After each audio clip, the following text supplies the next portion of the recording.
27 जून 1976 को air France की flight 139 हर बार की तरह इजराइल के तेल अवीव से पेरिस जाने के लिए उड़ान भरने को तैयार थी। तेल अवीव के बेन गुरियन इंटरनेशनल एयरपोर्ट पर फ्लाइट 139 में लगातार पैसेंजर्स को अपनी अपनी जगह पर बैठने की हिदायतें दी जा रही थी।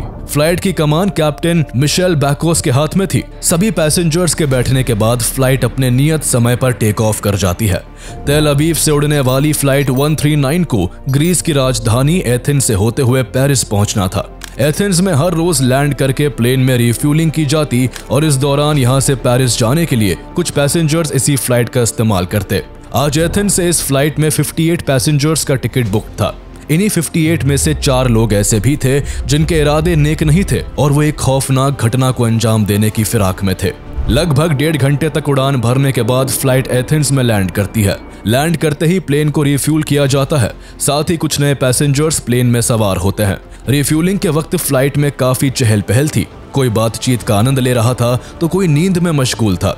हर किसी को पेरिस पहुंचकर अपने परिवारजनों से मिलने की जल्दी थी, पर उन्हें कहां पता था कि ये खुशनुमा माहौल अब से कुछ ही पल बाद मातम में बदलने वाला है। जैसे ही प्लेन एथेंस से टेक ऑफ कर कुछ ऊंचाई पर पहुंचता है, अचानक से 4 हथियारबंद लोग उठ खड़े होते हैं। उनके हाथों में पिस्टल और हैंड ग्रेनेड्स थे। अचानक से प्लेन का माहौल खौफनाक रूप ले लेता है। बंदूकों को देखकर सभी पैसेंजर्स के पसीने छूट जाते हैं। कुछ ही समय में चारों हाईजैकर्स पूरी फ्लाइट को अपने कंट्रोल में ले लेते हैं। जहां पैसेंजर्स का चीखना शुरू होता है, वहीं एक हाईजैकर तेजी से कॉकपिट की तरफ दौड़ता है और पायलट पर बंदूक तानकर खुद को पायलट वाली सीट पर बैठ जाता है। 248 पैसेंजर्स और 12 क्रू मेंबर्स को लेकर उड़ी ये फ्लाइट 139 हाईजैक हो चुकी थी। हाईजैकर्स में से 2 आतंकी popular front for the liberation of Palestine के थे और बाकी के 2 वेस्ट जर्मनी के रेवोल्यूशनरी सेल RZ के मेंबर होते हैं, जिनमें से एक महिला भी थी। को पायलट की जगह पर बैठा आतंकी अब पायलट से फ्लाइट को पेरिस के बजाय लिबिया के बेंगाजी एयरपोर्ट ले जाने को कहता है। कई घंटों की लगातार उड़ान के बाद प्लेन को लिबिया के बेंगाजी एयरपोर्ट पर लैंड करवाया जाता है और वहां पर रिफ्यूलिंग करवाई जाती है। जिस वक्त बेंगाजी एयरपोर्ट पर प्लेन को रिफ्यूल किया जा रहा था, उसी समय एक ब्रिटिश बॉर्न इजरायली महिला पैट्रिशिया मार्टेल ने मिसकैरेज का बहाना करते हुए हाईजैकर्स को ये यकीन दिला दिया कि उसकी तबीयत बहुत ज्यादा खराब है। पैट्रिशिया की ये चाल काम कर गई और हाईजैकर्स ने उन्हें बेंगाजी एयरपोर्ट पर ही रिलीज कर दिया। इस महिला के फ्री होते ही इस हाईजैकिंग की खबर पूरी दुनिया में आग की तरह फैल गई। अब तक इजराइल को भी इस घटना की खबर लग चुकी थी। इस फ्लाइट में ज्यादातर पैसेंजर्स इजरायली ही थे, इसलिए इजराइल में हंगामा मच गया। हर पल बीतने के साथ इजरायली गवर्नमेंट पर अपने सिटीजन्स को रेस्क्यू करवाने का प्रेशर बढ़ता जा रहा था। इजराइल को पता था कि इतने सारे पैसेंजर्स को छुड़ाने के बदले हाईजैकर्स बड़ी डिमांड रखेंगे, इसलिए हाईजैकर्स की डिमांड के पहले ही इजराइल रेस्क्यू ऑपरेशन प्लान करने लगता है। यदि आप एक सक्सेसफुल बिजनेस को चलाना चाहते हैं तो बेशक आपको ओडू को देखना चाहिए। अपने बिजनेस को सक्सेसफुल खड़ा करने में ओडू आपके लिए एक परफेक्ट चॉइस है। ये एक all in one business management software है जिसमें आपको वो सब मिलता है जो आपके बिजनेस के लिए जरूरी है। इसे साइन अप करना बिल्कुल फ्री है और इसकी मदद से आप केवल एक प्लेटफॉर्म के जरिए ही अपने बिजनेस को 70+ एप्स के साथ आराम से चला सकते हैं। एग्जाम्पल के लिए आप इनके CRM ऐप को ही ले सकते हैं। ये आपको leads, client details, daily activities and pipeline को मैनेज करने में हेल्प करता है, वो भी एक सिंगल प्लेटफॉर्म से। ओडू CRM के जरिए आप एक ही जगह websites, online forms, events and other medium से लीड भी इकट्ठा कर सकते हैं। ओडू का इस्तेमाल करके आप आसानी से अपनी लीड्स को उनकी स्थिति के अनुसार पाइपलाइन में ड्रैग एंड ड्रॉप कर सकते हैं। इससे आपको कैनबैन, लिस्ट, मैप जैसे कई व्यूज भी सुविधा में मिलती है, जिससे आप अपनी लीड्स को अपने बिजनेस की जरूरतों के अनुसार एफिशिएंटली मैनेज कर सकते हैं। आप अपने क्लाइंट्स के इंटरैक्शंस जैसे ईमेल्स, कॉल्स एंड नोट्स को भी एक ही जगह पर आसानी के साथ प्लेस कर सकते हैं और यह आपको हर एक क्लाइंट के लिए सभी एक्टिविटीज और जरूरी कामों को ट्रैक करने की सुविधा भी देता है। साथ ही आपको आपके टास्क को ऑटोमेट करने और इनसाइट रिपोर्ट को गेन करने में हेल्प करता है, ताकि आप देख सके कि आपके बिजनेस को आगे बढ़ाने में क्या काम कर रहा है और क्या नहीं। इन सब के अलावा ओडू की एक single app life time free है, जिसके साथ आपको होस्टिंग और सपोर्ट भी मुफ्त में मिलता है। तो अभी इनकी वेबसाइट को विजिट करें और इनके CRM को ट्राई करें। लिंक आपको डिस्क्रिप्शन एंड कॉमेंट में मिल जाएगा। बेंगाजी एयरपोर्ट पर रिफ्यूलिंग के बाद फ्लाइट एक बार फिर उड़ान भरती है। इन सब के बीच अब तक इस हाईजैकिंग के 24 घंटे बीत चुके थे। कॉकपिट में बैठा आतंकी अब पायलट को फ्लाइट युगांडा ले जाने को कहता है। गन पॉइंट पर होने के कारण पायलट मजबूर था, इसलिए फ्लाइट अब तेजी के साथ इजराइल से करीब 4000 किलोमीटर दूर युगांडा की ओर उड़ने लगती है। कुछ देर उड़ान भरने के बाद हाईजैकर्स पायलट को युगांडा के एंटेबे एयरपोर्ट पर प्लेन को लैंड करने का ऑर्डर देते हैं। हाईजैकर्स की ये बात सुनकर पायलट और क्रू हैरान था कि कैसे कोई हाईजैक किया हुआ प्लेन इतनी आसानी से दूसरे देश के एयरपोर्ट पर उतारा जा सकता है। पर उन्हें कहाँ पता था कि हाईजैकर्स की पहले से ही युगांडन प्रेसिडेंट ईदी आमीन से बातचीत हो चुकी है। आखिरकार 28 मई की रात के करीब 3 बजे फ्लाइट 139 युगांडा के एंटेबे एयरपोर्ट पर लैंड करती है। एंटेबे एयरपोर्ट पर लैंड करते ही युगांडन आर्मी इस प्लेन को चारों ओर से घेर लेती है। प्लेन के लैंड करते ही पैसेंजर्स और क्रू मेंबर्स राहत की सांस लेते हैं। उन्हें लगता है कि युगांडन आर्मी उन्हें रेस्क्यू करने आई है, पर उनकी ये खुशी चंद मिनटों के अंदर ही गायब हो जाती है जब वो देखते हैं कि युगांडन आर्मी उन्हें रिहा कराने नहीं बल्कि वो तो हाईजैकर्स को सपोर्ट करने आई है। आर्मी के लोग हाईजैकर्स को पकड़ने की जगह उनकी आवाभगत में लग जाते हैं। अब तक पैसेंजर्स और क्रू समझ चुके थे कि उनके इंतजार की घड़ियां लंबी होने वाली है। इनमें से किसी को पता नहीं था कि किसकी जान बच पाएगी और किसकी नहीं। सभी के होश तब और उड़ गए जब उन्होंने देखा कि 5 और आतंकियों ने हाईजैकर्स को ज्वाइन कर लिया है, जिससे अब हाईजैकर्स की संख्या 9 हो चुकी थी और अब वो पहले से भी ज्यादा घातक हो चुके थे। लेकिन हद तो तब हो गई जब ईदी आमीन भी हाईजैकर से मिलने एंटेबे एयरपोर्ट चला आता है। एयरपोर्ट पर आते ही वो अपनी आर्मी को इन हाईजैकर्स की सिक्योरिटी देने का इंस्ट्रक्शन देने लगता है ताकि इजराइल युगांडा में कोई रेस्क्यू ऑपरेशन ना कर पाए। वैसे भी 4000 किलोमीटर दूर किसी भी देश के लिए अपनी सेना को भेजकर रेस्क्यू ऑपरेशन करना काफी डिफिकल्ट था, वो भी तब जब खुद युगांडन आर्मी द्वारा हाईजैकर्स को प्रोटेक्शन दिया जा रहा था। हाईजैकर से मिलने के बाद ईदी आमीन ऑर्गेनाइजेशन ऑफ अफ्रीकन यूनिटी की बैठक में हिस्सा लेने के लिए मॉरिशस निकल जाता है। इस दौरान इजराइल को भी प्लेन के युगांडा में होने के बारे में पता चल चुका था और इजराइल ईदी आमीन की हर एक्टिविटी पर नजर गड़ाए बैठा था। इजराइल को भनक लग चुकी थी कि ईदी आमीन भी हाईजैकर्स की हेल्प करवा रहा है। लेकिन यहाँ सोचने वाली बात यह है कि हाईजैकर्स ने इजरायली प्लेन को ही क्यों हाईजैक किया और ईदी आमीन ने हाईजैकर्स की मदद क्यों की। दरअसल इस प्लेन को हाईजैक करने वाले 2 आतंकी popular front for the liberation of Palestine के थे और बाकी के 2 आतंकी रेवोल्यूशनरी सेल RZ के सदस्य थे। वो 53 कैदियों की रिहाई चाहते थे, जिनमें से सबसे ज्यादा 40 कैदी इजराइल की जेलों में बंद थे। वहीं दूसरी तरफ कभी इजराइल और ईदी आमीन में काफी अच्छी दोस्ती हुआ करती थी। जब ईदी आमीन युगांडा की सेना में मेजर जनरल हुआ करता था, तब इजरायली डिफेंस फोर्सेस ने उसे पैराट्रूपिंग की स्पेशल ट्रेनिंग भी दी थी। ये दोस्ती इस कदर मजबूत थी कि आगे चलकर जब ईदी आमीन ने युगांडा में तख्ता पलट किया, तब भी इजराइल ने अपने इंजीनियर्स और टेक्नीशियंस को भेजकर उसे भरपूर सहयोग दिया था। तख्ता पलट के बाद दोनों देशों के व्यापारिक रिश्ते भी काफी बेहतर हो गए थे और कई इजरायली युगांडा में बिजनेस करने के लिए भी गए। इसके बाद ईदी आमीन ने अपने पड़ोसी देश तंजानिया से युद्ध छेड़ा और इजराइल से हथियारों की मदद मांगी, पर इस बार इजराइल ने ईदी आमीन को मदद देने से इनकार कर दिया। इस बात से ईदी आमीन गुस्से से भर गया और अपने देश में रह रहे इजरायली लोगों को युगांडा से निकल जाने का आदेश दे दिया। इसके बाद उसने लिबिया के शासक गद्दाफी से अपनी नजदीकियां बढ़ाई और बदले में गद्दाफी ने उसे खूब हथियार दिए। लिबिया का शासक गद्दाफी इजराइल का दुश्मन था और इस दुश्मनी में ईदी आमीन ने गद्दाफी को साथ देने का वादा किया। 1967 आते आते ईदी आमीन इजराइल का कट्टर दुश्मन बन चुका था और इजराइल से बदला लेने के लिए सही मौके की तलाश में था। इसलिए उसे जैसे ही इस प्लेन हाईजैकिंग का पता लगा, उसने पूरे मन से आतंकियों को मदद करने की पेशकश की। इसलिए पहले इस प्लेन को लिबिया, फिर उसे युगांडा ले जाया गया। युगांडा में हाईजैकर्स ने सभी पैसेंजर्स को 2 ग्रुप में बांटकर एयरपोर्ट के ओल्ड टर्मिनल बिल्डिंग में हॉस्टेज बनाकर रखा हुआ था। इनमें से एक ग्रुप इजरायली सिटीजन्स का था, जिन्हें एक अलग कमरे में रखा गया था, और वही दूसरा ग्रुप अन्य देशों के नागरिकों का था, जिन्हें किसी दूसरे कमरे में रखा गया था। सिचुएशन पूरी तरह हाईजैकर्स के कंट्रोल में थी और वो युगांडा में पूरी तरह से सेफ थे। घटना के करीब 2 दिन बाद हाईजैकर्स पहली बार इजराइल के सामने अपनी डिमांड्स रखते हैं। हाईजैकर्स की तरफ से Israel, Kenya, France, West Germany और स्विट्जरलैंड की जेलों में बंद 53 कैदियों को 1 जुलाई तक रिहा करने और $5 मिलियन की फिरौती देने की मांग की जाती है। ऐसा ना करने पर हॉस्टेजेस को मारने की खुली धमकी भी दी जाती है।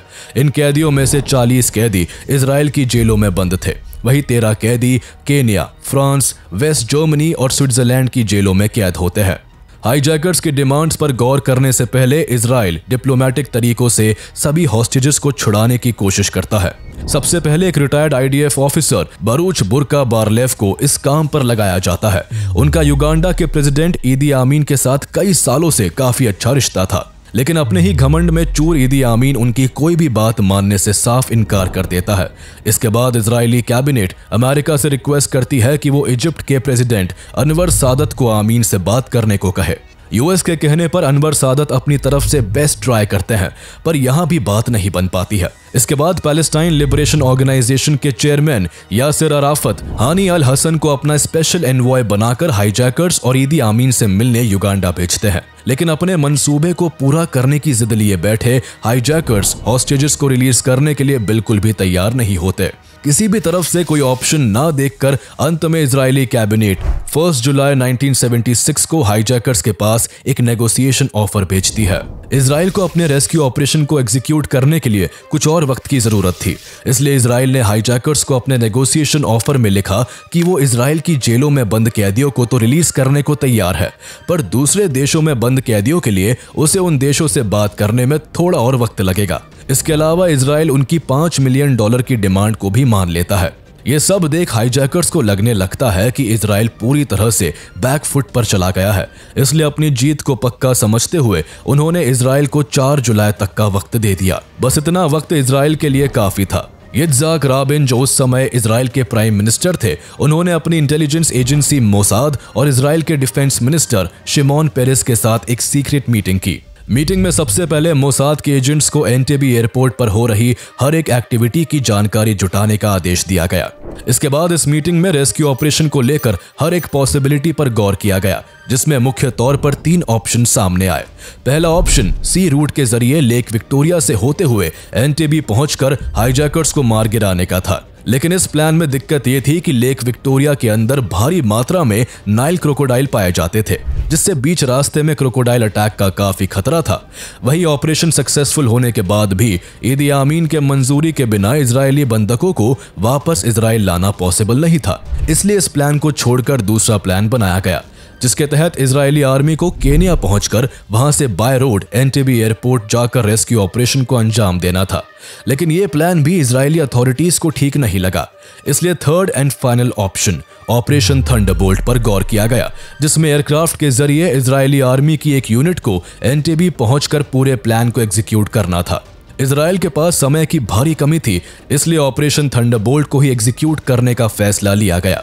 इस ऑपरेशन के लिए इजरायली डिफेंस फोर्स के एलीट कमांडोज की यूनिट सायरेट मेटकॉल को चुना जाता है, जिसे योनातन नेतन्याहू लीड कर रहे थे। पर युगांडा इजराइल से 4000 किलोमीटर दूर था, इसलिए ऑपरेशन में शामिल सभी एयरक्राफ्ट्स को बीच में कहीं रिफ्यूलिंग करना बहुत जरूरी था।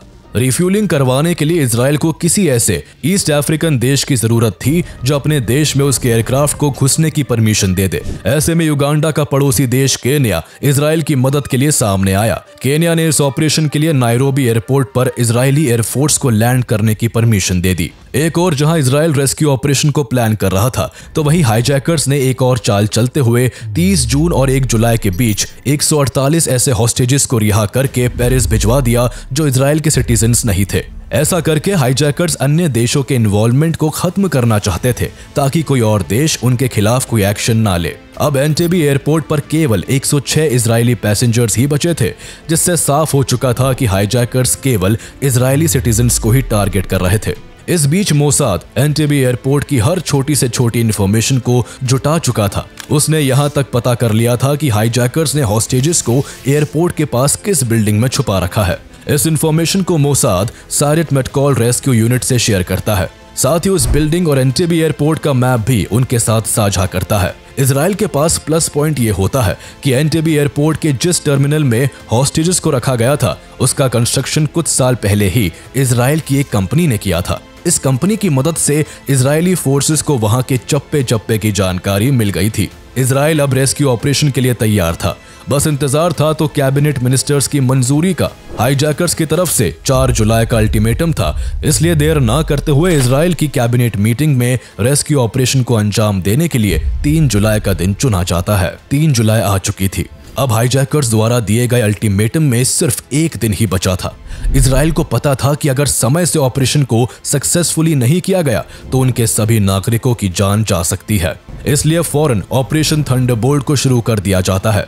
इस पूरे ऑपरेशन को brigadier general Dan Shomron command कर रहे थे। जबकि लेफ्टिनेंट कर्नल योनाथन नेतन्याहू को फील्ड ऑपरेशन की जिम्मेदारी दी गई थी। प्लानिंग की जा चुकी थी और अब इजरायली एयरफोर्स के 4 C-130 हरक्यूलिस उड़ान भरने को तैयार थे। इसके बाद अलग अलग टाइम पर सभी एयरक्राफ्ट्स को युगांडा के एंटेबे एयरपोर्ट के लिए रवाना कर दिया जाता है। पहले 3 एयरक्राफ्ट्स में 200 के करीब कमांडोज और पैराट्रूपर्स बैठे हुए थे, जबकि एक जहाज को खाली भेजा गया था ताकि ऑपरेशन पूरा होने के बाद उसमें सभी हॉस्टेजेस को वापस लाया जा सके।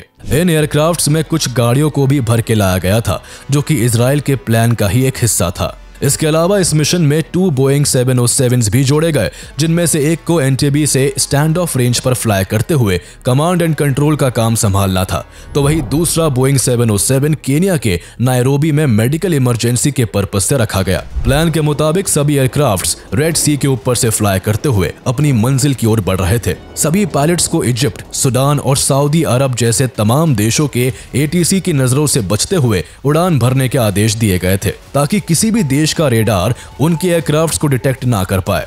सभी एयरक्राफ्ट्स रेड सी के ऊपर उड़ान भरते हुए जिबूटी पहुंचते हैं और फिर वहां से टर्न लेकर इथियोपिया और केनिया को क्रॉस करते हुए युगांडा में एंटर कर जाते हैं। उसके बाद फर्स्ट एयरक्राफ्ट बड़ी खामोशी से रात के करीब 11 बजे एंटेबे एयरपोर्ट पर लैंड करता है। इस एयरक्राफ्ट के वहां उतरने पर युगांडा आर्मी को जरा भी शक नहीं होता है, क्योंकि उन एयरक्राफ्ट्स को युगांडा की कमर्शियल फ्लाइट्स की तरह कलर किया गया था, ताकि रनवे पर उतरते वक्त युगांडन आर्मी उनकी सही पहचान ना कर सके और इजरायली एयरक्राफ्ट पर शक ना हो। फर्स्ट एयरक्राफ्ट के उतरते ही सभी इजरायली कमांडोज बड़ी सावधानी से छुपते छुपाते एंटेबे एयरपोर्ट के न्यू टर्मिनल की बिल्डिंग के पास तैनात हो गए और थोड़े ही समय में एयरपोर्ट के कंट्रोल रूम के आसपास अपनी पोजीशन ले ली। इसी दौरान एयरक्राफ्ट का पिछला दरवाजा खुलता है, जिससे 2 लैंड रोवर और एक ब्लैक कलर की मर्सिडीज निकलती है। मर्सिडीज पर युगांडन फ्लैग और कार्डबोर्ड लाइसेंस प्लेट लगा हुआ था, जो कि दिखने में युगांडन मिलिट्री के व्हीकल्स की तरह ही लग रहा था। इस दौरान 35 कमांडोज ने युगांडन आर्मी के जैसे ही यूनिफॉर्म पहन रखी थी। ब्लैक मर्सिडीज में ईदी आमीन के जैसा ही मोटा और भारी भरकम व्यक्ति सवार था। इजराइल ने ऐसा इसलिए किया था क्योंकि जब भी ईदी आमीन किसी दूसरे देश के विजिट से लौटता था, तो इसी तरह रनवे पर उसका काफिला बाहर निकलता था। इजराइल की इतनी पुख्ता तैयारी के कारण युगांडन आर्मी को अभी तक शक नहीं हो पाया था। उन्हें लगा कि उनके प्रेसिडेंट ईदी आमीन मॉरिशस से लौट आए हैं। रनवे पर उतरते ही ये गाड़ियां बड़ी तेजी के साथ ओल्ड टर्मिनल की ओर बढ़ने लगती है।